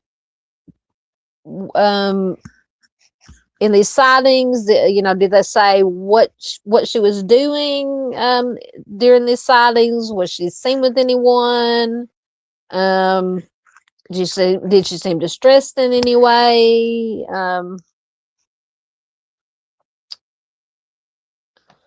Josh says on the page in Staten Island Advance, there's so much violent crime and missing people around Staten Island. Yeah. And in the documentary, it does mention locals live there, said that, a lot of bad stuff happens on Staten Island. I don't know so much anymore, but back in the 70s, 80s, when this was going on, they said that there was a lot of bad stuff that went on. Mustang says, is it Gilgal Beach on Staten Island? No, I think it's on Long Island. Long Island. But I think all the boroughs are fairly close. I mean, because New York, well, the New York City itself is, I mean, it's big, but it's in a concentrated area. So, I mean, it's not a whole lot of, miles between each borough. I mean, I'm talking like I'm an expert. I've been there one time, but I mean, just looking at maps, it's densely populated. It's a small area, but there's a lot of people there. Lots and lots of people. Yeah, Josh is not too far away. Yeah, Mustang says too many islands. Yeah, they got Staten Island, Long Island. So I'm trying to remember the 5 boroughs. So it's Staten Island, Long Island, Manhattan, Queens. I can never remember the last one. I can't remember the last one. Yeah, Josh says, but completely different areas. Thank you very much. Farq says, thank you, Southern Gal. It was very interesting. Thank you. I'm glad y'all, like I said, I found it interesting. Once again, I've been wanting to do this, do a live stream about this for a while, but like I said, more pertinent, important things, missing persons came up. But I finally got a chance to get my stuff together, get my shite together, and get a slideshow and the information put together to do tonight. And I had time to do it tonight. So, I'm glad I did it. I'm glad you guys found it interesting and informative. Thank you so much, Mustang. Josh says no other info except that she was seen in the store. You're very welcome, Miss Paula. Josh says, but if she left just before 1 to get chicken wings 4 blocks away, and seen later between 5 and 6:30. I know. Because 4 blocks, like I said, even though there are New York City blocks, which I'm telling you, they're longer than normal blocks. But I mean, 4 blocks is not that long, and 1, 2, 3, 4, 5. You're talking about 4.5, 4 to 5.5 hour difference between 1 and 6:30. 5.5 hours. Yeah, what was going on? If there were sightings. Oh, so I was wrong. Oh, yeah. So Ms. Paula says Brooklyn. Yeah, Brooklyn, Bronx, Harlem. Is Harlem? I don't know. I think the Bronx is the one I always forget. Brooklyn, Bronx. I don't know. I'm going to get them wrong, and then I'm going to get comments. You don't know your... Anyway. Excellent. Josh says he is probably going to restart his channel on Saturday afternoons. Excellent. I will be there to watch.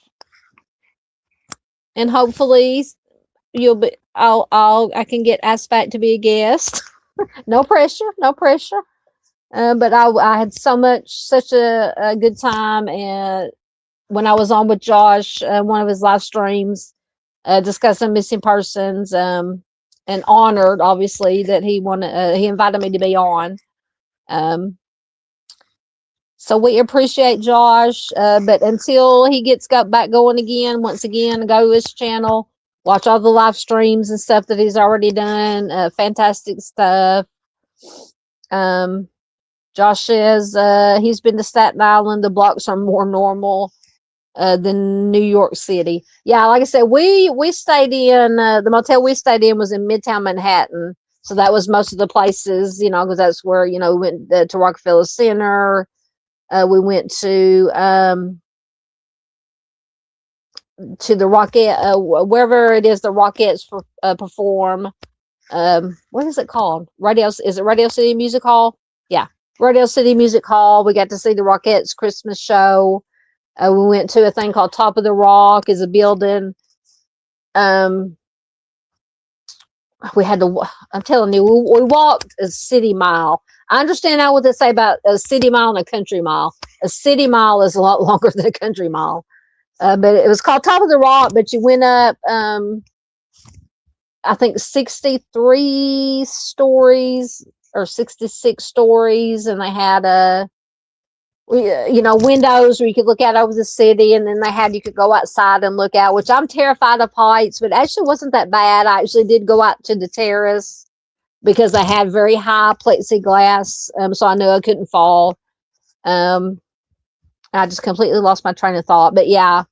No, Josh just says something about the normal normal blocks. Yeah, the blocks are more normal than New York City. I'm telling you. And I think they grew longer. The longer we walked down the block, they kept getting longer and longer. Kind of like the yellow brick road. You can't get to the end of it. You can't get to Oz. Hey, Miss Peggy. Good to see you, ma'am. I hope you've been doing well. Has anybody seen Junior Johnson lately? I know he did comment on something I posted, but I haven't seen him in the chat lately. I hope he's doing well. And somebody else, I haven't seen JP lately. I always try to keep track of people that I haven't seen or heard from lately. Let's see. Yeah, Radio City. I don't know why I couldn't think of Radio City Music Hall. But yeah, I'm telling you, that was one of the highlights. That's probably the highlight. Well, aside from, of course, my favorite thing that we did was we did get to do a tour of the, we didn't get to do the museum, but we did have a guided tour of the One World Trade Center in the memorial, the reflecting pools or whatever they call them, where the towers were. And the buildings surrounding, we got to tour and got to learn, we got to see, there's one of the fire stations that was just right catty corner to the towers. A lot of, I think most of, I can't remember. I think I posted that. If I can't remember if I posted that video. Of course, I took a video of the whole thing. I can't remember if I posted it for the members. But I think most members of whatever engine company that was did end up, unfortunately, perishing on 9/11. So they have a plaque or a picture of all the firefighters, and then they did like a mural, a gold mural down the side of the building. It's just beautiful and just beautiful, heartbreaking all at the same time. So that was my favorite thing that we did. And then my second favorite thing was getting to see the Rockettes. Fantastic show. Fantastic show. Josh says he's been to all those places. Excellent. And then we went to, I'm telling you, to me, the most disappointing thing, I know I'm getting off track. To me, the most disappointing thing was the tree at the Rockefeller Plaza. I mean, on TV, it looks like it's 100 feet tall and just gorgeous. And it was pretty. But it was not near as big or as extravagant as it seems like it is on TV. I mean, you know, it is what it is. It was pretty, but plus there were so many people there. Like I said, when I got back, my impression of New York City, it was too cold, it was too loud, it was too people-y. It's one of those things where I've been there, done that. I would like to go back at some point to go see the Statue of Liberty up close, Ellis Island, and to be able to tour the 9/11 museum, because they say it'll take like all day to tour the museum. I would like to go back and do that. But as far as anything else, as far as Rockefeller Center, Times Square, we went by Times Square in the bus. No, thank you. Especially on New Year's Eve. No, thank you. I will stay home like I do every year and watch it on TV. Josh says he loves Central Park and Museum Mall. Yeah, I would like to have gone to Central Park. That wasn't in the itinerary of this trip, but yes, I would like to see Central Park.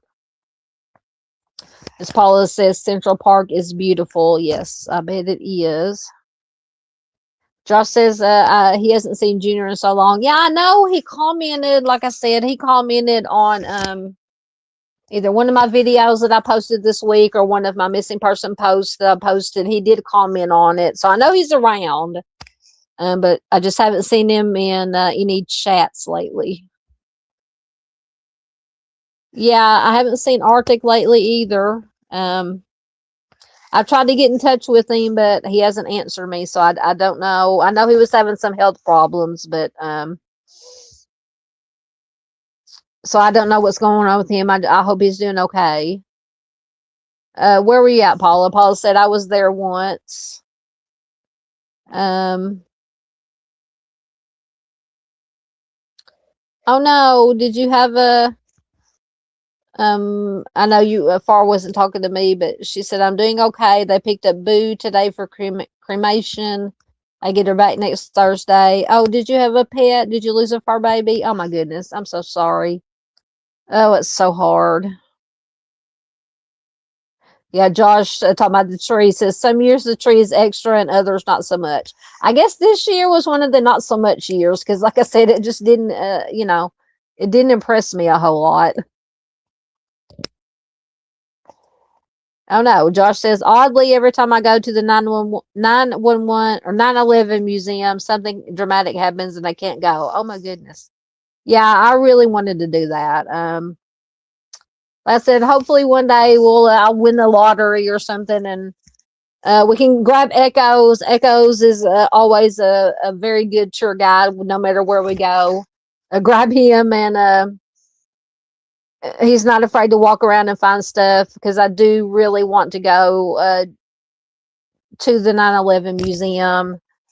I've been to the Flight 93 Shanksville. I have been there. We did go there on one of our Little Rock tourist trips when we went out east. So I got to go there. So obviously you can't go to the Pentagon.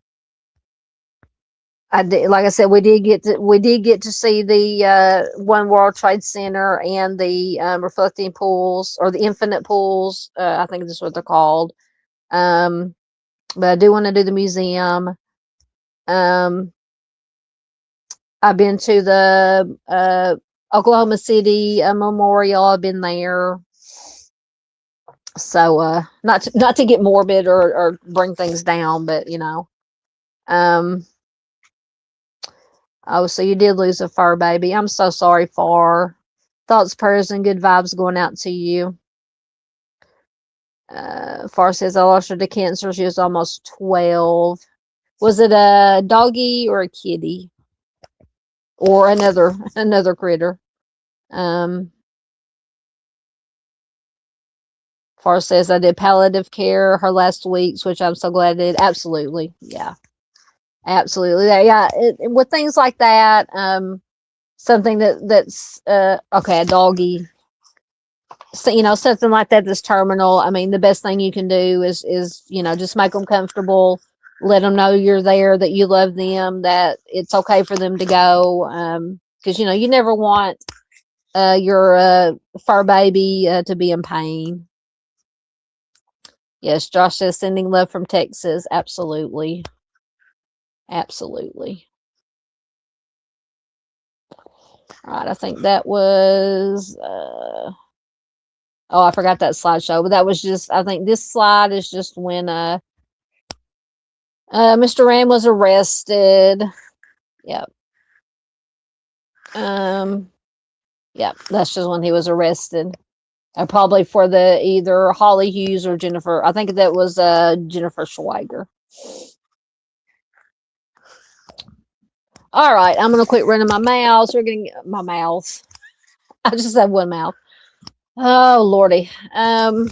So thank you to everybody that was here in chat. I appreciate you guys. Thank you to the lurkers. We love lurkers. Thank you to replay crew. You guys rock. Once again, if you're a replay crew, leave me a comment below so I'll know.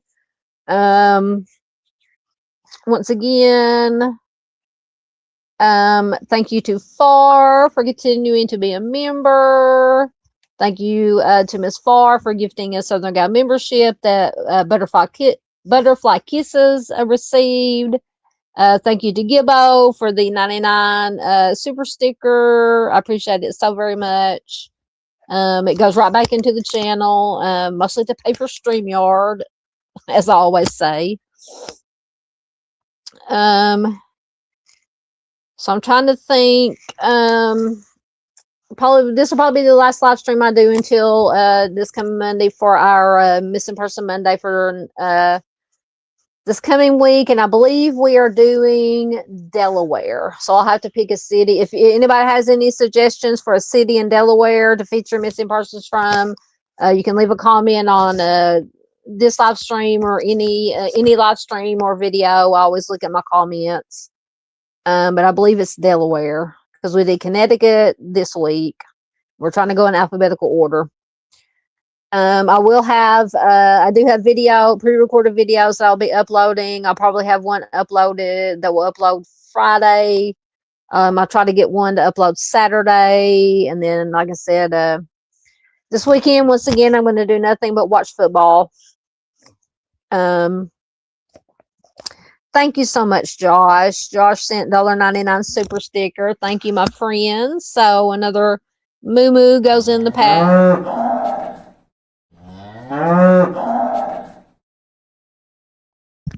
Thank you so much, my friend. It is very much appreciated. You made me lose my train of thought. That's fine. So maybe next, I'm trying to think of scheduling because I have to schedule around household things. Probably next, not this Friday, next Friday, I'll probably do True Crime After Dark. I've got so much stuff, some missing persons and some things that I've saved in my browser, true crime related, that we can go over. And I'm thinking maybe Saturday we might do something fun. Because I found a couple of articles. Either we can either do mysteries and conspiracies, or we can do. I found an article about the most best rewatchable movies from the 1980s.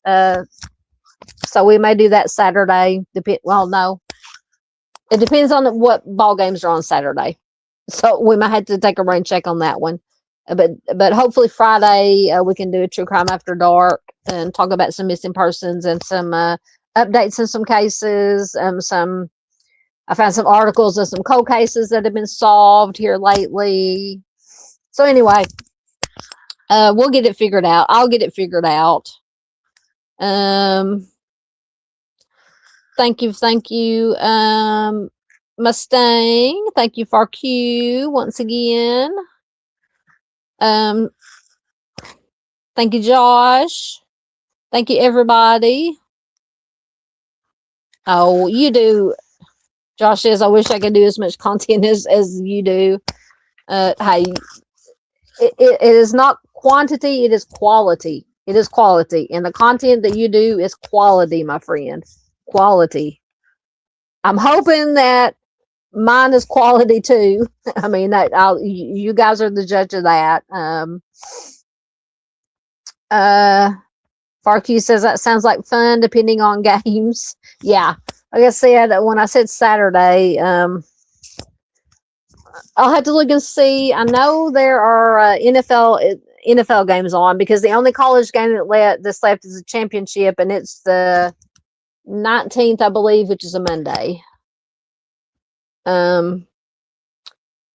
We'll see. I'll see. I'll look at the football schedule for this coming weekend, and we'll see. Miss Paula says either is fine. Thank you, Miss Paula. All right. Thanks once again to everybody. Thank you so much for being here. Thank you, everybody. Thank you, mods. Thank you, everybody who has a wrench. You throw some links. Thank you, Josh, and everybody who does research and gives me information during the live streams. I appreciate it so much. Thank you to subs, members, the whole community. I wouldn't be here without you guys. So, like I said, I will get it worked out. Like I said, probably no more live streams this week until next Monday, this coming Monday. So I will leave you with the fur babies as usual, because once again, I still have not got around to making an outro again. But I love you guys. Have a safe rest of your week and weekend, and I will see you guys Monday.